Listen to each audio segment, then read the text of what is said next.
Welcome to Coffee with the Authors, where we decode the craft and business of writing. In this episode, we're going to talk about what agents and editors are actually really looking for within the first few pages of your sample. Mark actually has a terrific story about this, so I'm going to let him tell that. Once upon a time, there were 3 agents on a panel at a writer's conference. Sounds like a joke. I know. Okay. A rabbi, a bear, and a rabbit go into, and they were asked by the moderator, how long do you have to read before you can pass on a submission? This is so sad. And the first agent said, a paragraph. The second agent said, maybe 2 paragraphs. And the third agent was much more generous. She said, probably a page. It does sound like a joke. Right. But it's not. So what you're thinking is, how can I even understand what my book's about if they're only reading the first page? And the dirty little secret is, at this point, they don't care. They will really care down the road. But there are 2 things they absolutely need to see way before they even care about plot. And so I'm going to kind of spin this over to Wendelin for a second, because I think she's masterful at doing this. I think what everybody's looking for is an emotional connection. And so what editors and agents really want is to feel something when they're reading your paragraph. They want an emotional connection to your character, and that's usually done through voice. So how do you develop the voice? You know, that's one thing that people are always talking about is, oh, I like the voice. What does that even mean? Well, it's just something that pulls you into that character and lets you see the heart of that person. Because that's really the key, is to finding the heart of your character. Absolutely. And sometimes you don't really get there until you've spent some time with a character. It's like getting to know a new friend, where at first, when you first meet them, you don't really know that much about them, but the more time you spend with them, the more you get to like them and get to know them. And so a character is like that too. You can get to know them over the pages of your novel, but as you get to know them, then you go back to the beginning and reinforce the heart of the character that you've come to know.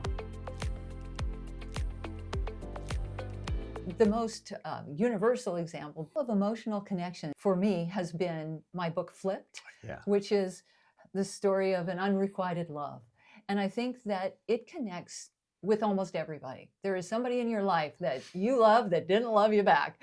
And so this has this kind of global connection to the heart of somebody else.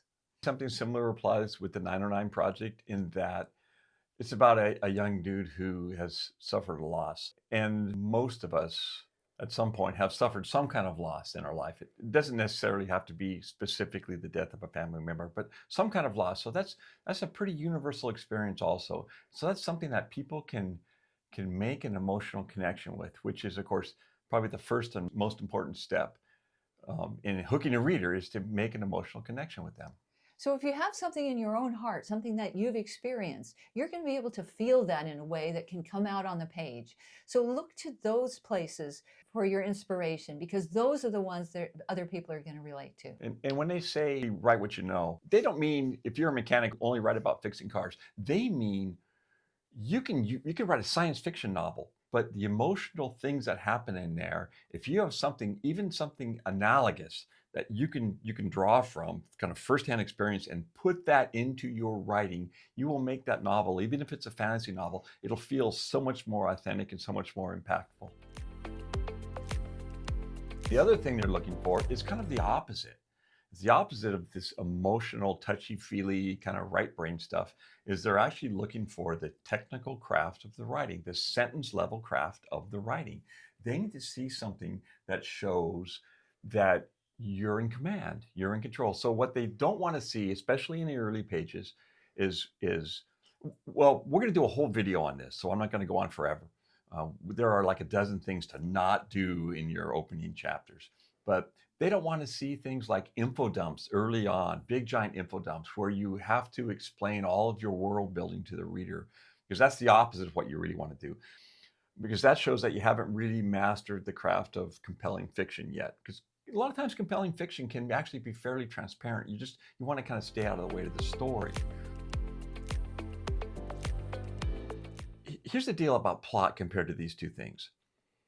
If you have a compelling character with a voice that they connect with, and you can write well enough, they will sometimes sign you even if they think the plot needs some work. I mean, we've probably both experienced this a little bit, because they go, well, okay, she can write, so therefore if I give her some ideas about how to tighten the plot, she can probably execute those.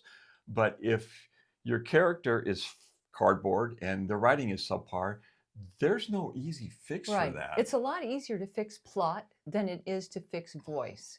And so Yeah, that's a finding the good way to put voice it. and finding an in to the heart of your character is more important, because it's a harder thing to get to than plot. You can always add plot, subtract plot, make changes to that, but the heart of the character is something you really need to find first.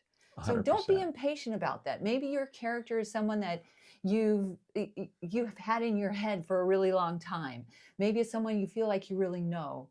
Or maybe you're just exploring something new. If you haven't yet found the heart of your character, I would say that, write.